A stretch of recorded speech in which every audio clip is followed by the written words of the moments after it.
Hey, everybody. Welcome to the Prep Life Podcast. This is your founder and CEO of Glam Girl Bikini, Amy Anger. And today I'm joined by my fabulous co host, Lee Marie Hostetter. Hey, Lee. Hello, it's good to be back. I missed last Yeah. week, but the episode was awesome. You guys, if you have not listened to that episode with Jack DeTony, go back and listen to last week's episode. It is so full of so much gold. Thanks. Yeah. I think I'm still like processing what he was saying about the pros. Hmm. After listening to it, obviously, I was asking the questions and listening.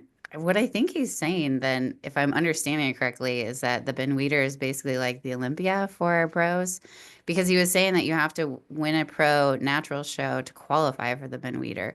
Yeah, it's So, crazy. did you pick that up, or was that just me? And I thought about it after we did the interview, and I'm like, maybe that's what he's alluding to. I didn't really understand that because pros have never had to qualify for anything And other I don't than know the if that's Olympia. was that like different because they introduced the new division, or is that just something that they're doing with the natural division now? Because it really did seem to put Ben Weeder on a little bit more of a pedestal. Yeah, I mean, absolutely it did because anyone, any pro could do it as long as they were drug free and they passed the polygraph. So why are they now adding a qualification to the Ben Weeder? Again, just speculation. I need to clarify with Jack and have a sit down with him and just ask him. But to me, that sounded like, I mean, that's like what you do for the Olympia. You have to win a pro show to qualify for the Olympia. And so he was saying that you'd have to win his natural pro show to qualify for Ben Weeder. So I'm they a might little even bit be like, on. I've been wondering about this whole because of the new fit model division. This isn't even what we're podcasting about today, guys, but it's news in Yes, the bikini we've world. got So all we the can talk scoop. about it. But I'm wondering with the new fit model division, and I know they want to make the distinction. So if you're a pro, you still have to become a pro as a fit model. You can't just turn from bikini pro to fit model pro, right? You can, but you can't do it until next year. Oh, So you have to. So the rules keep changing, and I had just heard on a podcast. So this is just hearsay, and I haven't looked it up. But I've heard that so originally Tyler, when he emailed me, he said that you had to qualify for Fit Model for this year to do a national show or a pro qualifier. But I had heard on another podcast, so this is totally hearsay, that you just have had to have done an NPC event in 2024 to do like a national or a pro qualifier in Fit Model. Um, Based on the email that Tyler gave me, you have to either, if you're masters, you have to compete in an NPC fit model, not bikini, because mhm. I differentiated that in my Yeah. email to him, and I asked, and he said, yeah, you have to regionally at a national qualifier qualify in fit model to go pro this year at a national qualifier or pro qualifier. Current pros in bikini, let's say for this year, they can't change into a fit model. They have to do that in 2026. So any Okay. pros can cross over. Like once Mhm. you're a pro, Okay. you're just a pro in the IFBB. But Yeah. there is new information on that. Did you see that you have to renew, otherwise you lose your pro status? They I thought that just was put, always a thing. I thought so too, but they just put out with the MPC that if you haven't turned pro in the last 3 years, that you have to renew your card. Otherwise, you have to requalifier at a pro qualifier or a national show to earn your Oh. pro status. So everybody's gonna have to like renew their IFBB card if they want to remain Well, current I know status as that a pro. that's like, I mean, we renew our NPC card every year to Yeah, compete, and it's like $150, whatever. I yeah. think a pro card is like twice that. It's 300 usually. I don't know if it's increased from now, like now until then, but I just know that that was an announcement that just got released too, that if you haven't become pro in the last 3 years, that you have to renew your card or you Okay. revoke your status, which I always thought, You're I re- always told my pros to renew their card every up. year, no matter Yeah, what. you're a pro. Okay, so Mhm. then when I know that Fit Model is not coming to the Olympia this year, right? Not until next Mhm. year. Is that Right. correct? Okay, so when it comes to the Olympia, let's say a bikini pro, like Ashley's she's like their cover girl for Fit Model, right? Her like Well, 3 years her ago, her Ashley, body 10 years ago. yeah, her body type. She Yeah. has said she's not going to do this, but Right. let's just say, for the sake of this scenario, that she decided she wanted to compete as a fit model. Obviously, she's already a pro, so she would already be a pro, but she's already Olympia qualified. Does she have to re-Olympia qualify to do another division? That I actually that's a good question because I don't think anyone's ever crossed over as an Olympian per se. I know that if you I mean, I guess Erin Stern's a good I was just going to example. say, Aaron I mean, Stern did. she was Miss Olympia in figure and then she competed at the Olympia, but she made sure she qualified though. So she was allowed to switch, but I think she had to qualify in bikini to go to the Olympia for bikini. So I Yeah. think she won a pro show. That makes sense because Missy Truscott, the third time Miss Fitness Olympia, announced a few weeks ago that she is switching to the figure division. And so from fitness, she's switching to the figure. And a lot, like a big thing they talked about was qualifying for the Olympia. And I thought she's three Mhm. times Miss Olympia, doesn't she automatically qualify? But no, in another division, she has to re-qualify. Yeah. So Yeah, so I just feel like the fit model stuff, especially, it's yeah. ever changing. As soon Mhm. as you hear this podcast, something new and different is going to come out. I will tell you though that I've already looked up some of the national shows that have their registration open, and what I've seen, and this is from the npcnewsonline.com, like for example, for Masters Nationals, for like North Americans, they have their registration open Mhm. and I've seen that you can get your pro card in A through D in Fit Model. So there's only four pro cards given out. Like for example, at North Americans in the Open, because first place gets it. But like in bikini, there's A through H. So Right. Okay. and then I noticed too that in Fit Model, they only go up to 45 for the Masters. Okay. And this is just brand new. Like this registration just opened up and I looked and I saw they only have four classes in 45. I think they only have four classes in 40 and then four in 35. So like Masters Nationals, for example, and then you look at bikini and they've got 60, they've got 55, they've got, so even though Jack said on that podcast that he's doing Fit Model 60 plus, there's the highest age category right now at a national show that you can earn pro status as a fit model is 45, Okay. which Wow. I turned 45 in February, so I was glad to see that. But like 50, 55, 60, Yeah. I mean, that makes a difference, Oh, So it's good information to know. Plus, those categories might be really big if there's only four, as opposed to in bikini, even for masters, they have A through H and 35, like at North oh, Americans. And wow. Okay. I guess I'm used to well, like when I do the Ben Weeder, I think they had like AB or something. right, Like, but like at Masters USA's, they had A through yeah. H because you Yep. competed in H. Because So it's all the master. bigger, yeah, like the open ones that aren't drug tested, I love they it. usually have more. So yeah, we totally digressed. We Totally, but that's even okay. That's big news we now. even missed like a huge big news that Huge big news. Lauralie Chapados is not Okay. Yes. competing. I saw this. I saw her video literally 3 minutes after she posted it, and I sent it to you, Amy, and we were chatting about it. Huge news this Yeah, morning.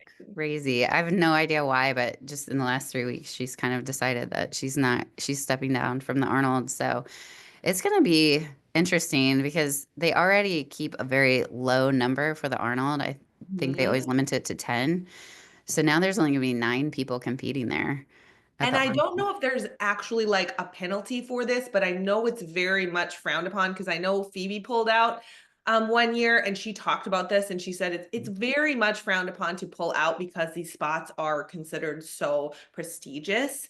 And so I know for Lauralie, it had to have been a tough and probably team decision with her coaches and trainers and boyfriend and everybody on her team, maybe even family, to pull out of that. And I mean, as a fan, I'm disappointed because her defending her title there would have been epic. But I Yeah. get it. It's like halfway through the year versus, I mean, a lot of your classic reoccurring Miss and Mr. Olympias only do that show. Like Chris Hmm. Bumstead, he does that show. He goes into his off season. He has fun. He has a normal life. He goes back into a build season and back into prep. Like it is a year long thing. And to break it up with the Arnold exactly almost in the middle, like you really And of the don't get a holidays. break. Yeah. Yeah, And it's so hard. that's tough. And I mean, I'm glad that she's able to do that. And I know she's going to be back full steam for Olympia. So, I mean, if you're going to sacrifice the Arnold to give your all to the Olympia, obviously that's the bigger show. So But you know for sure she's doing the Olympia? I don't know. I Oh, don't okay. I was know gonna that say because I don't actually know the reason why she dropped out. I don't think she alluded to that. Or did she say it was? she did Oh, she allude did. to it. She didn't say Okay. specifically, but she alluded to wanting a long-term career in this sport. And so, Yeah. in order to have longevity in this sport, she said this prep she needed to step out of. So, she Okay. definitely was not alluding to any sort of retirement or anything like that. It was more Sure. of a, in order to do this for several more years to come, I need to just step out of this prep. Yeah, it's a hard one to do back to back because you really can't truly reverse out of the Olympia. And then you have the holidays and then you have the Arnold. And it's like you kind of have to stay like in prep mode. If you notice, like a lot of those people that competed at the Olympia and did very well, like they really are having to stay pretty lean throughout this amount of time because you can't really have like a true solid like reverse Mhm. or anything. I mean, you definitely can't build in that amount of time. Unless you're Maybe like, reverse oh, depending on, Ashley, who like literally stays lean and competes all year long. yeah. Most people don't do Yeah. that. Yeah, But this exactly. is, this is really exciting for me as a fan, though, because even though it would be exciting to watch Lauralie come back and defend her title, it totally just opens it up wide now, Yeah. and you're like, Yeah. ooh, who could it be? Because didn't wasn't she real close to Amy Delgado last year too? Yeah, they were 1 point So different. Yeah. who Yeah, knows? so you never know. And then, this year Ashley was second and Amy was, Mhm. like in the Olympia anyways. Um, so yeah. Big Let's news. let's More big news. basically, yeah, we have more news. Sorry. Lots of news This is today. supposed to be a Q and A at some point. We'll get to it, We're like guys. 15 minutes into the episode on just girl talk gossip, but that's fun too. So In our the bikini world, guys. Yeah, yeah. Yeah. So March 22nd here in Mhm. Kansas City, you all know I've talked about Beastified, the bodybuilding mecca here in Kansas City that just opened this past year. It's only been open for like 6 months, but we wanted to have an event here in Kansas City. Historically, I've done retreats, usually always in Phoenix, which we usually combine with Celeste Reigns Turk, which we are again this time around, just because I think she does such a great job of just an interactive mental health workshop for specifically, competitor, or just, even lifestyle, but you want to live a healthy, active lifestyle, but you want a good relationship with food. And she does such a good job of making it very nice, like retreat type of situation. So, what we're doing here in Kansas City is we're going to have her come in the afternoon. So, it's going to be a 1 day event, but it's going to be packed with awesome things. So, first of all, the morning is going to be a rotation between Lee Marie's going to be leading the charge on a killer glute workout, and our machines at Beastified are very unique, very bodybuilder specific. So that's going to be super fun. Lots of toys in the toy store. And then the Sweat Vault, which is the owner's wife, she just moved her yoga studio inside Beastified. And she has a really great bodybuilding specific yoga class that's called Rest and Recovery. And it really works on mobility. So it's an hour-long class where, and I mean, Sid, the owner, always talks about how he loves to pose after one of her R&R sessions because he's like, the range of motion I get on my poses and the way I can open up and hit those poses is unmatched to anything I've ever done. So then we also have a posing rotation. So it's an hour of glutes, hour of like the stretching, rest and recovery, and then we've got an hour of posing, and we are flying in head posing coach and IFBB pro Marissa Wilmot from Oregon. She's our head posing coach at Glam Girl. And then also Savannah Sharp of Savannah Sharp Fitness. She's going to be also posing people. So we've got great, just awesome energy for the morning. And then we're going to have basically like a break at lunch, which you have a friend that's coming We That's do. We have a local Kansas City meal prep company, and it's amazing. I used her during 2 preps, and she makes amazing macro-friendly meals, bodybuilder meals. You can tell her exactly the protein, carbs, fats you need, or you can choose her signature meals, and she'll be there with meals to sell. And then you can also like get order meal prep from her. Yeah, very cool. I love that idea. And then Celeste is going to do her workshop from 1 to 4. So it's going to be an all-day event, basically from 9 and to what is it, 12. So from 9 to 12, you can buy that separately, that bundle of, the mobility, stretching, for an hour, hour of glutes, hour of posing. You can buy that for $50, which is an absolute steal. You get Mhm. access to the gym all day. There's a posing room, there's a Fit 3D scanner there at the gym. So that's 50. And then the afternoon session, because it comes with like workbook and we're flying in Celeste from South Carolina. She's going to work with everybody on that workshop for 3 hours. So it'll be like 1 to 4, and that one's separately 125. So if you bundle them, you get a discount of 150, which is again a great deal. I know I'm so excited. I have people coming in from all over the country. It's for this Me too. event, and we hope to get a lot of people signed up. So we'll put the show notes, the link to sign up for that. Make sure you reserve your spot. It is very limited. So, we have a cap at a certain number, especially for the morning. So it's going to be covering fit model, bikini, and wellness. And we're going to either group you into the group of your category or based on beginner, intermediate, and advanced. So, if you don't want to do the posing side of things, but you're really interested in the food relationship, you can always sign up for the afternoon. If you don't really want that side of it, you could go for the workout, the stretching, and the posing. So I think it's a great little combo, in that you can a la carte it or get the full day experience, which will be super invaluable. I love it. Okay, so we do have a Q&A. We're going to knock out some of these questions from you guys, and we probably have enough for even another episode after Yeah. this. This is really good stuff, but I'm kind of going to jump around because of this workshop, I want to tag on a question that I feel like is really like this workshop can really help with this. And let me find it. Okay, so there were two in a row. What is our best building season advice? And then how to deal with building season body dysmorphia or the overall struggle with changes going on with your body from coming out of a prep and being stage lean.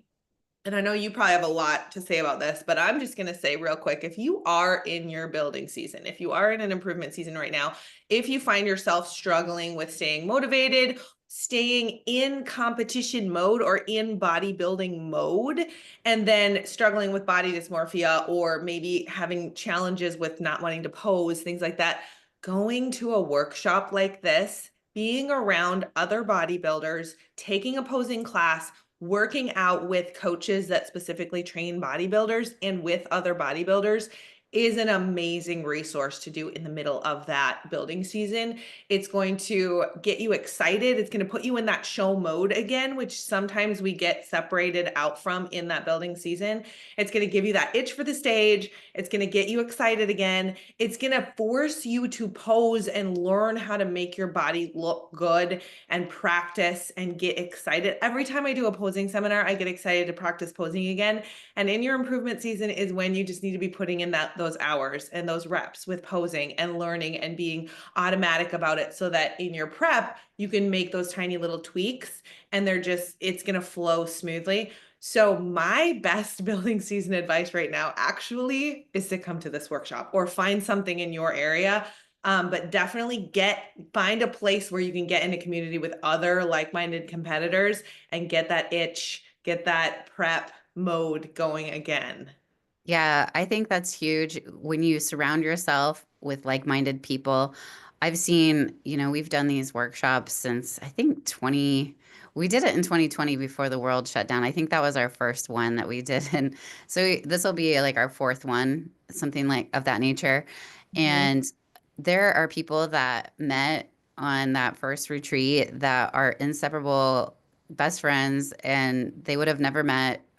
You can make some crazy bonds. There's just something to this where we're not just on the level of if you just do the morning, I think you're really missing out on those connections. And I think the most surprising thing that I see every year is that people are shocked that so Celeste has us kind of like give like what things we want to like focus on and stuff like that to make sure she's kind of directing it towards like the needs of the crowd. And I think everybody's kind of shocked that we all kind of go through the same sort of struggles and just seeing that other people are going through that too. And then just even knowing that you're not on an island and that, because prep is such a different, unique beast that Mhm.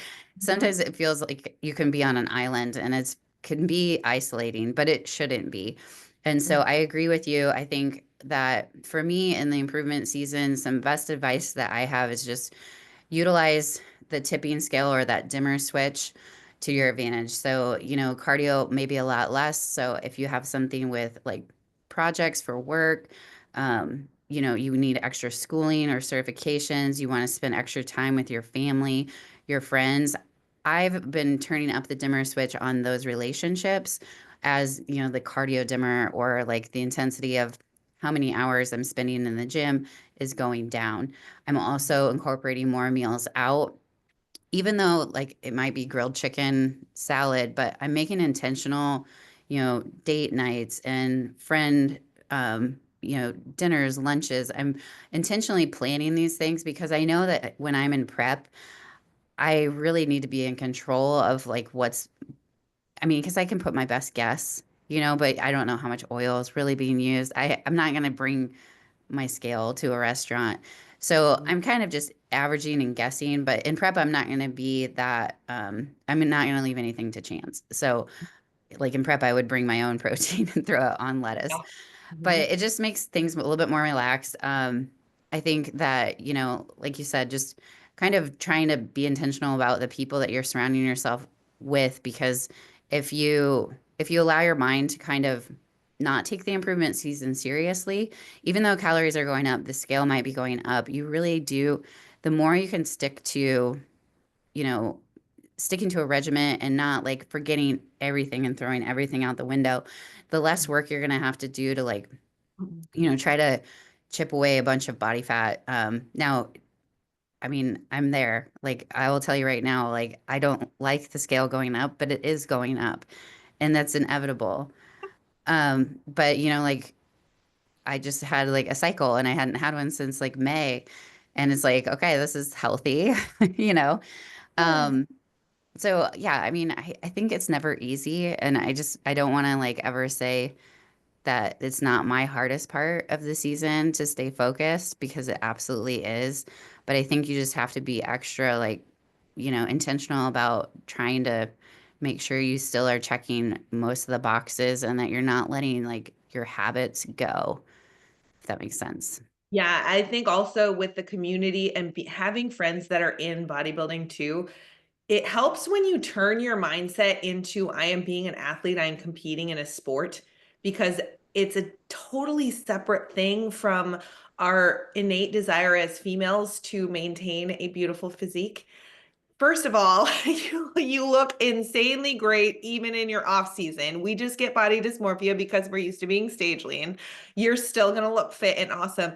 But when you think that there is a purpose to the off season, like you said with getting your cycle back, it just reminded me that just today I went way, way, way, way higher on a leg day move that I've been like since before my prep. And I remembered, okay, this is the purpose of the off season. Like you're making gains in the gym, you're building that body through the gym. It's a sport.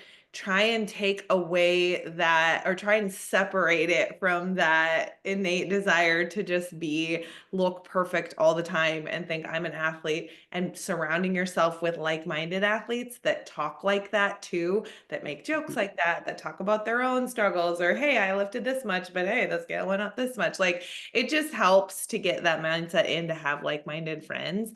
And Yeah. staying on that kind of subject, I'm gonna push these two together, but I want to hear your very, long-term experienced coaching answer on this. But Okay. what to expect during a building season? on nutrition, like how much more should you be able to eat? Workouts, how much more should you be lifting? Body changes. What is a goal of like how much muscle can you actually put on in a certain amount of time? Is there a time frame? Is it different for everyone? Is there like something that we can expect during an improvement season? Yeah, that's a really loaded question. Uh, And it definitely depends. It just depends on the individual. I think a lot has to do with how well, you know, if you were reversing into your peak week, you know, the reverse isn't going to be that difficult. You already started to do it the last couple of weeks leading into the prep and the cut and peak week. And so I'm seeing those athletes really push their metabolic needle way up. And, I'm seeing numbers of like 300, 350, 400 carbs, you know, almost upwards of like 3,000 calories for some people. But then others, it's like we had to really grind, and it just depends on the person. And so, some they may still be, we're just very slowly trying to like pull out the cardio. Their calories may be low. It really just depends too on what the athlete wants lowered first, right? So, if they just don't have a lot of time, then I try to lower the cardio first and I keep their calories lower on the lower end, right? And then if people don't mind moving and they've got some time, then I'll push the calories first and really try to hit that in reverse.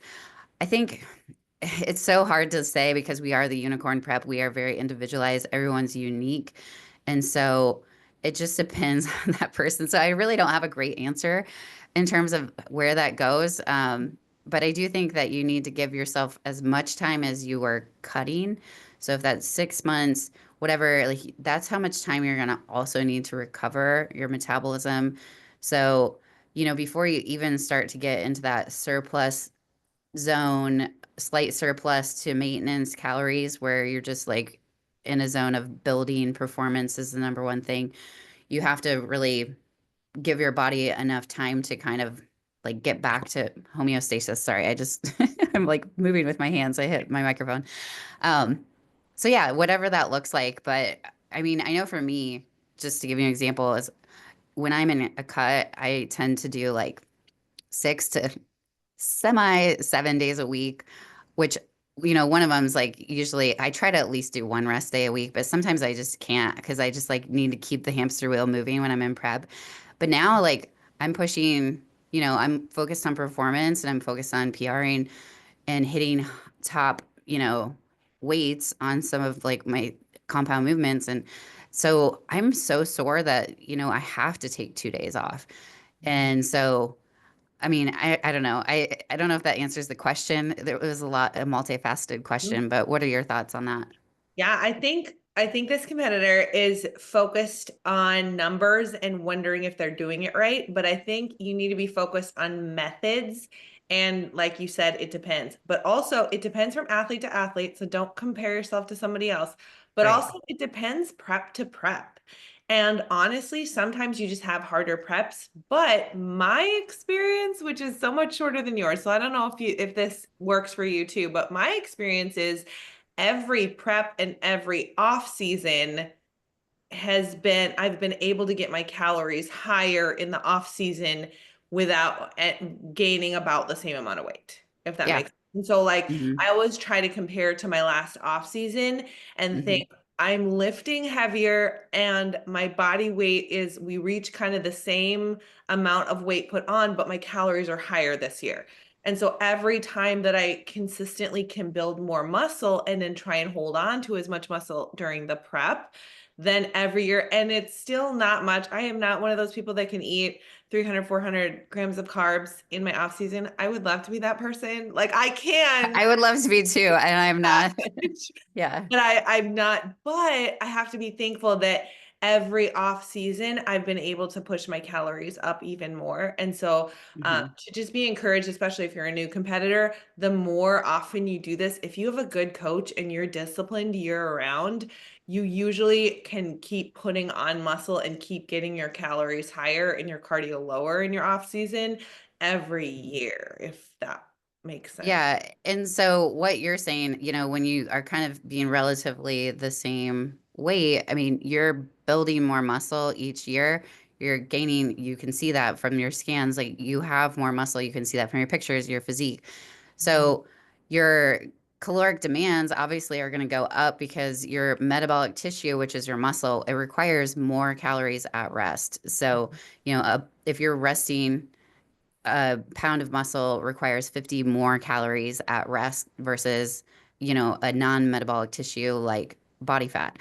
So when you're recomping and when you're putting on muscle each year, I would say what I see after, so newbie gains, to answer her question, I don't know how new she is, but for females, for a natural competitor, I would say 12 to 8 pounds of muscle in their very first year of lifting, and then it drops down to about 8 to 4. And I would say, based on the scans and the data that my anecdotal from what I've seen on my female athletes, like literally that people that would come and scan like multiple times, it's usually always about 3 pounds of muscle a year. So Mhm. that's about, what, a quarter of a pound of muscle a month. So if Mhm. you're gaining weight really rapidly in a reverse or post show, then it's probably not all muscle, unfortunately. Yeah. Um, Yeah. and there's about 8 weeks where your hormones just aren't giving you the right signals. And I think, I've been there where I've put on body fat, and your body is like very susceptible at that point because it has a lot of adaptations to putting on a lot of body fat quickly. So you just have to be careful in those first 2 months, I would say. And once you get out of that window where your ghrelins like a little bit lower, your hunger, your leptin's a little bit higher from having a little bit more body fat, which is your satiety hormone. I think at that point, like, it depends on the person too. Like, you're very tall, you're 5'9". A Mhm. 5 foot person's gonna not put on as much weight as you do, but that's, you know, it's in relation to like what your actual height is Mhm. yeah, Yeah. for your And weight, like in relation to your it's height. kind of how much you're willing to dive into that improvement season, you know? If you're still trying to stay lean, you're gonna have a hard time putting on, upper of that 3 pounds. Yeah. I remember when we measured I think I put on about 7 pounds last year during my off season, but I Yeah. gained a lot of weight, you guys. I ate a lot of food and I lifted really heavy. And that was just a sacrifice I had to make that muscle. So going back to that body dysmorphia, what are you valuing? If you really want to compete and make improvements and put on the most muscle that you can, you're going to need to be eating in that off season. Yeah, and to your point about Ashley, how you said that she can kind of stay stage lean. She doesn't have to build any muscle at this point. Right. She fits the criteria. Yep. So if you don't yet fit the criteria, you are going to have a little bit of fluctuation because you're going to have to put yourself into, and it doesn't have to be a huge surplus, but like at least maintenance so that you Mhm. can build some muscle, at least in like a lean gain phase where Right. not, Right. You you're don't no need to longer in a get deficit. Yeah. overweight. Like we don't need to be Yeah. putting on excess body Yeah, we're fat. not bulky. You might lose your abs, guys. You're not going to be shredded all year long and put on muscle. So Or just, your tie-ins. I always find like I can keep the abs, but my tie-ins go first. And then other people, it's like they lose their abs and then their tie-ins stay. I oh think no, with I every get tie-ins female, like 2 weeks before stage. yeah, it's one or the other. Like Yep. you're either one of those people that keep the abs in the off season or you keep the Mhm. tie-ins in the off season. But those unicorns that do both, I'm like envious. But anyway, I digress. So how are we doing on questions? Do we have another one? Oh, we got lots more questions. What are you Okay. doing time, Amy? I'm, Want to do another one? I got about 10 more minutes. Okay, so let's talk about gym time. So we're in the off season. We're trying to build. You're hitting PRs. I'm hitting PRs. We're all hitting PRs. What about the best amount of time to rest between sets when you're trying to build muscle versus when you're in prep and you're really trying to maintain your muscle and burn a lot of calories? So like 1 minute, 3 minutes, when you are bodybuilding, so we're not powerlifting, we're not training only for Hypertrophy. Yeah. performance. We are training to build muscle. So with hypertrophic training, what is the best time when you're building muscle? Yeah. So I think that when we talk about the difference between performance athletes, going for strength, power, explosion, and then you go for hypertrophy. So hypertrophy, you're putting time under tension on the muscle. So anywhere between 30 to 90 seconds. So like a minute and a half. Whereas power lifters, they're going to rest like 3 to 6 minutes. You can probably speak better to that because I don't really specialize in that. But I just know like with a so for me, like 90 seconds is probably in my improvement season where I rest. And then closer to like when I'm cutting, I'm resting about 30 seconds. But anywhere in that range, I give rest ranges in the basically when you're cutting, I usually do like 30 to 45 seconds. And then when they're in their improvement season, I do like 60 to 90 Mhm. seconds, depending on what kind of rep range scheme it is. And if they're doing single leg, then, it's usually like 15 to Mhm. 30 seconds because you're kind of getting that rest on the other leg for that whole set of depending on how many reps is on the other leg. But that's my, Well, I think also if you find yourself needing more rest time, focus on tempo. Make sure you're using the appropriate weight and breathing. So usually when we need more rest, it's not necessarily for our muscles. If we're training for hypertrophy, it's to bring our heart rate down because your heart rate is going to be a limiting factor. If your heart rate goes sky high, like if you are doing something like a deadlift or something that's more compound lift, and hopefully your coach has those programmed during the like first part of your workout, and then we do like machines and accessory work like kind of later on, and you don't need as much rest for those. But if you're doing something that's going to get your heart rate up, really focus on breathing so that your heart rate doesn't, I mean, you're not doing cardio, we're focusing on building muscle here. So if your heart rate is just getting so high that you have to take 2, 3, 4 minutes to bring that down, then you're kind of risking losing like your muscles cooling down and stuff like that. And you're losing the ability to work them to fatigue in the amount of work that you have because you really want to take your muscles to fatigue or close to. I think they say like within 1 or 2 reps of failure is the best. But yeah, so I would just work on if you find yourself needing more rest than that, focus on breathing through your exercise, focus on the appropriate amount of weight and not letting your heart rate get super sky high. That would be the one advice I would give for that.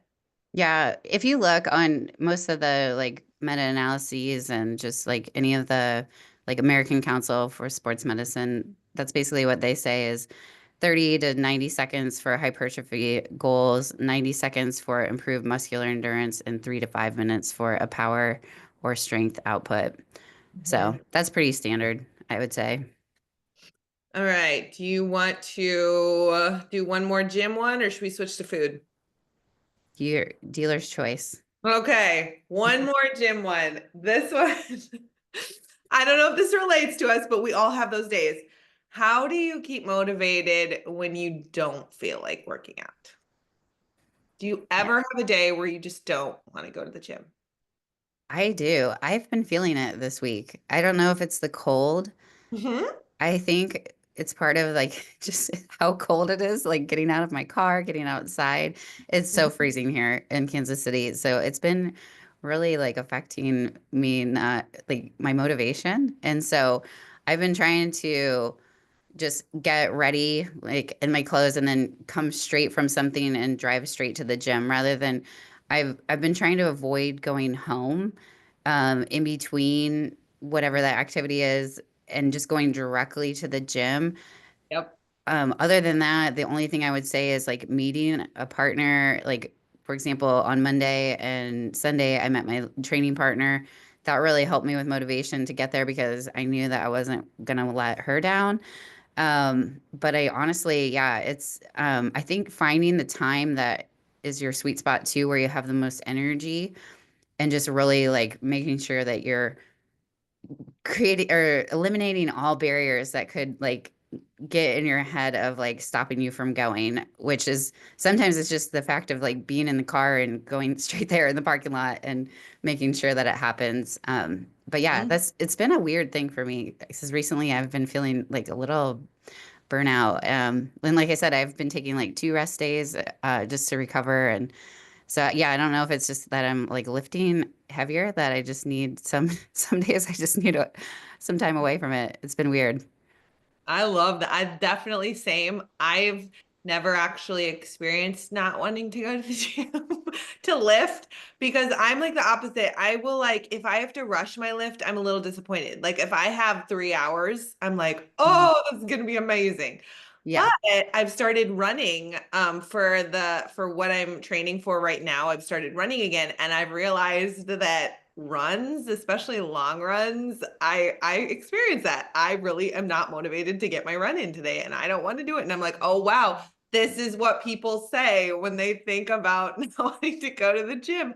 But those two things, scheduling it in, when my day is packed, I am the most productive.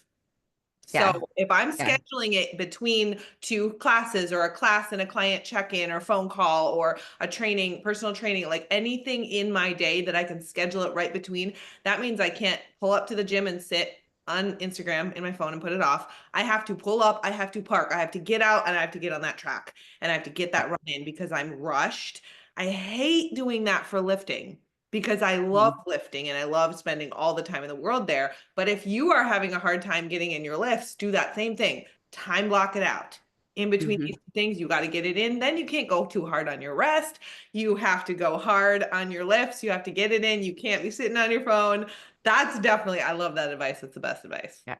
Yeah. And with my cardio, again, if I put it off to the evening, I will just blow it off. And so it has to be the first thing I do in the morning. So no matter how early I need to get up, I need to do that first so that I start my day with my cardio. It just helps me knock it out and get it done.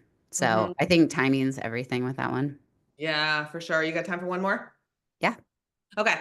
What's the weirdest or strangest food combo that you've put together because of diet and desperation? And then I'm going to tag this on at the end. This is my own question on the end of it. What's a weird food combo or snack that you discovered in prep that you loved so much that you eat it still? Okay, you go first because I think you have I weirder ones than I literally do. I have literally had like oh man, I use mustard, like plain mustard, and I make my own honey mustard by putting liquid drops of stevia in it, and then I'll just shake it up and I'll use it as salad dressing. That's kind of weird. And then my biggest, what I love to do is cut up a cucumber and put stevia, cinnamon, and salt on it. And if you're in the depths of prep, this is amazing. Or if you have the macros of it for it, dip it in peanut butter. It gives you like an apple peanut butter vibe, but like super low carb. And then I loved it so much. I eat that in the off season, and like I like it better than apples and peanut butter. Like cucumbers dipped in peanut butter. So good. I'm addicted. I still eat it now, even though I don't have to. It's so good. Yeah, I always eat for volume. So we've already talked about my noodles. So you guys probably know that I still eat those and those were my hack. But I'm a big fan of just cauliflower rice and my husband makes it so good. Like he kind of dices up celery and then he puts cilantro and a bunch of spices and seasonings and he kind of makes it like a stir-fried rice, but it's just cauliflower rice. And I know that's super like boring, and I'm kind of like a boring eater when it comes to prep, Good. but um, I did that with cauliflower last prep, except I mashed it and I made mm, cauliflower mashed potatoes. yeah. So my newest discovery with mustard, this is my hack that like when I was in peak week, I used this and I don't know because turkey, so I'm not a big fish person and you Mhm. know I eat so you can only eat so much ground chicken. I just can't do breast meat or anything like that. So turkey is a little dry for me. So I discovered at Trader Joe's they have a mustard that's dill pickle mustard. So good. So good. And then It has little pickles. Weber's. Like, is it like relish mustard or is it No, just it's flavored? just flavored like Is it green? dill. It's dill pickle. It's 0 calories. It's just mustard basically, but it's called dill pickle. And I've only been able to find it at Trader Joe's. I'm sure they have a knockoff somewhere, but Weber's, it's spelled really weird. It's like Woeber. They have a Okay. jalapeno mustard, and it's like it has this like creamy consistency, but again, it's 0 calories. but it's so good. Oh It's my got a little bit of kick because it's obviously jalapeno mustard, but it's just so much better than just your plain vanilla like mustard. So I God. highly recommend both those mustards. You can get Weavers on Amazon. That's where I I get love it. it. But I think Okay, you can get it in so there stores you go. too. Okay, so before we sign off, though, guys, if you're listening to this on YouTube, comment below what weird food combination Or if you you have a weird condiment that's 0 calories. or weird condiment. Yes, Yeah. let's start a list of It all the can't things have to like try. sugar in it either. Because I No, know there's like some huge. really good ones that say they're 0 calories, but like one of the ingredients is sugar. So No, that's our only thing. It can't have not gonna be sugar zero or like calories. Splenda. Mm-hmm. That's your challenge. That's your Let us challenge, know. yes. And also spread the word about the women's workshop, spread the word Yeah. about this podcast, share this, and shoot us a DM if you have questions about that, about the women's workshop. We would love that. And also, if you have any questions for us, we're always taking questions. We want to Yeah. talk If you're about watching on the YouTubes, post it in the comments. Uh, Follow us on Instagram at Prep Life Podcast or at Glam Girl Bikini. And then if you'd like to apply for coaching, you can go to glamgirlbikini.com and hit the Get Started button. Thanks for listening, guys.